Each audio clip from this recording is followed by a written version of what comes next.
Bill Holmes with K&L Gates, and I'm with Jason Burwen, the Vice President for Policy of the Energy Storage Association. Welcome, Jason. Cheers, Bill. Good to be here. Why don't you tell us a little bit about what you do with the Energy Storage Association, what the scope of your responsibilities are? Sure. So I'm the Vice President of Policy, and so I lead the Energy Storage Industry Association's public policy engagements at all levels of government, at the federal level, at the state level, and in regional market operations. Okay. What sorts of things are you seeing going on at FERC? Can you tell us a little bit about the role that the Energy Storage Association plays on behalf of its members, and what goes on at the Federal Energy Regulatory Commission? Sure. So, FERC is in charge of overseeing all of the wholesale electricity markets in the United States. It covers about 2/3 of the U.S. at present.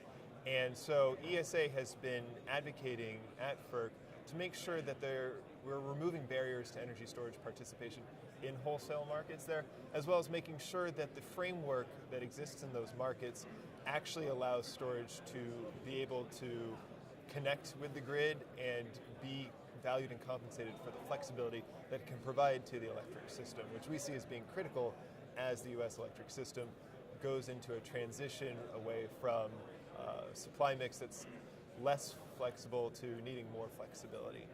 And in addition to, of course, dealing with the markets that folks in the energy storage industry try to participate in, it also oversees the transmission system by and large. And so the way in which folks in the energy storage industry are looking at their assets as a part of potentially the transmission system, that's also something that ends up at FERC. So we've been working to educate primarily a lot of the staff and commissioners, but also to make the case for what productive things FERC can do. And very recently we've been pleased to see that the Commission has agreed largely with where the storage industry has come from and issued some landmark orders, most recently Order 841, to remove barriers to energy storage in wholesale markets. And you had a big win recently with the FERC's ruling on the developments in the PJM. Yes. And you want to tell us a little bit about that? Sure. So, this is part of what we do on behalf of our members. So in the PJM regional market, that's the Mid-Atlantic region, that's the first market where energy storage entered because PJM grid operators set up a market for frequency regulation service that was particularly suited for energy storage. It allowed fast responding assets like batteries to be able to be compensated at a multiple of conventional slower resources because that fast movement allows better control of the frequency on the system and reduces the overall amount of resources you need to control that frequency. So as a savings to people who pay for electric service in PJM. And so when that market design was implemented, we saw over the course of several years just about 270 megawatts of battery storage enter the PJM market. In 2015 and 2016, the PJM grid operator made a series, started off a process to try and talk through some of the issues they were facing, but ended up making a series of unilateral changes to the market that we thought were changes that needed to have review by the Federal Energy Regulatory Commission. PJM disagreed and said they were allowed to make those changes themselves. And so on behalf of our member companies who were damaged by those changes, we made a complaint to the Federal Energy Regulatory Commission under the Federal Power Act. And the outcome of that was that fundamentally FERC looked at the facts of the case and decided that ESA was right, that the changes that were made did require review by the Federal Energy Regulatory Commission, and that, I think, is going to help provide a degree of protection for members who are trying to put these assets into markets, be very innovative, and try and be sort of reliant on the rules that are given to them. We're protecting them from having those rules changed from under them without any really sufficient justification or notice. And so that's something that I think is going to be helpful as folks think about the risk and reward of participating in wholesale markets, to know that ESA is going to be an effective advocate for them in making sure that their value is not pulled out from under them. Yeah, that's great. And congratulations on that. Thank you. You did a great job. Another development in front of FERC, we were just talking a little bit before the interview began about an order that just came down having to do with interconnection. I know you haven't had a chance to entirely digest it yet, but what's the import of that order and your sense of how ESA fared in its application to FERC? Sure. So this is this order that's just come out is focused on reforming interconnection procedures in regional transmission organizations and independent system operators. These are the grid operators who are making sure that there's reliability in the transmission system. And so anytime you have an asset that wants to connect to the grid and participate, it has to be studied for its impacts on the reliability of the transmission system before it's allowed to interconnect. Right. And so what we've seen in the past is that because energy storage doesn't look like a conventional generator, because it both sends out electrons but also receives them, and because it's extremely controllable given the operational controls that storage has, we felt that the way in which storage was being studied for interconnection was applying effectively the lens of generation onto something that is not generation. Mm-hmm. And specifically, because of the controllability of these assets and the way they operate, that those interconnection agreements that storage asset owner can sign with a transmission owner should be tailored to what the storage intends to do, what kind of operations it's going to have. And that's important because otherwise you might have a transmission owner tell you, in order to connect your, for example, battery facility to this line, we're going to need to do a whole bunch of upgrades to the system. We argued that that battery owner should be able to say, well, listen, I'm not going to go at full blast during the most critical times of demand on the system and stress on the transmission system. I'm going to operate inside of this range and I won't deviate from that, so I only need this much service as opposed to this much interconnection service.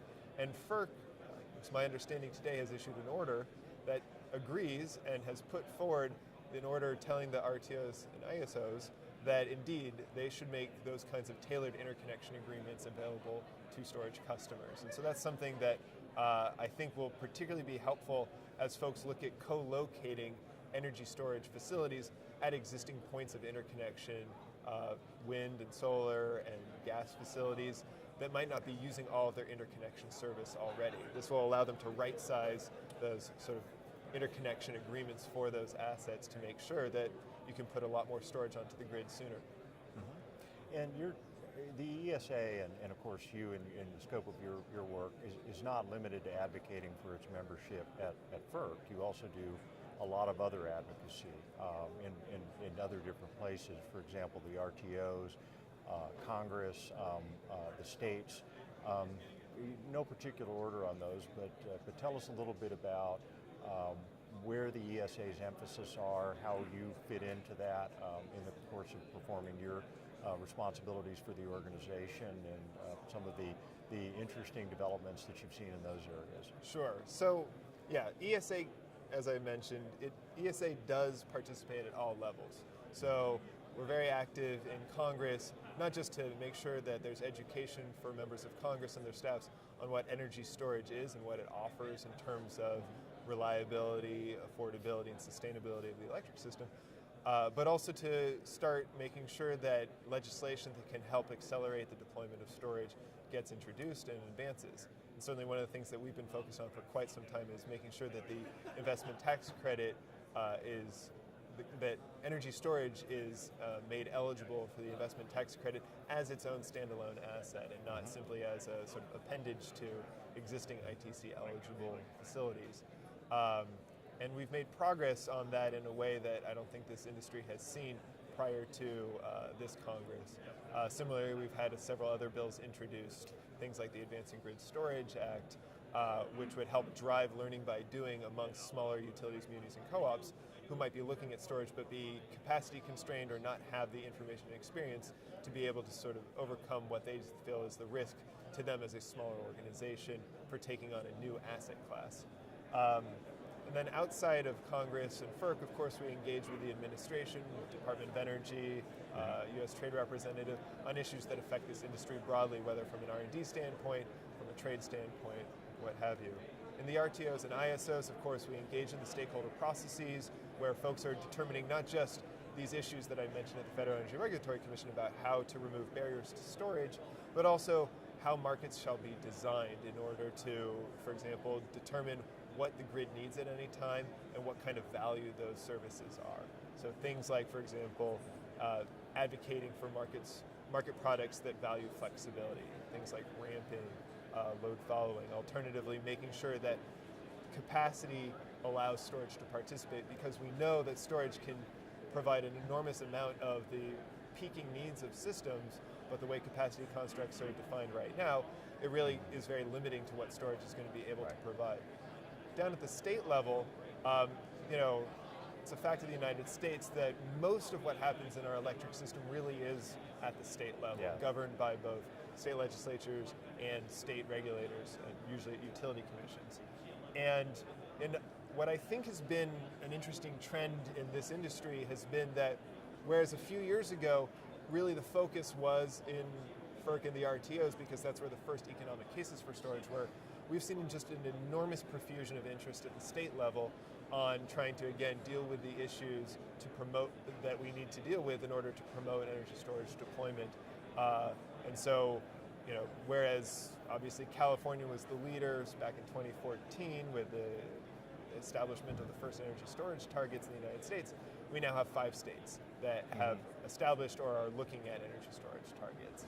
And similarly, we know that over 20 states have taken on some sort of regulatory or legislative initiative associated with energy storage just in the last year and a half alone. And ESA is engaging in many of those different places. Obviously, we are, one organization can only be in so many of the 50 states at one time.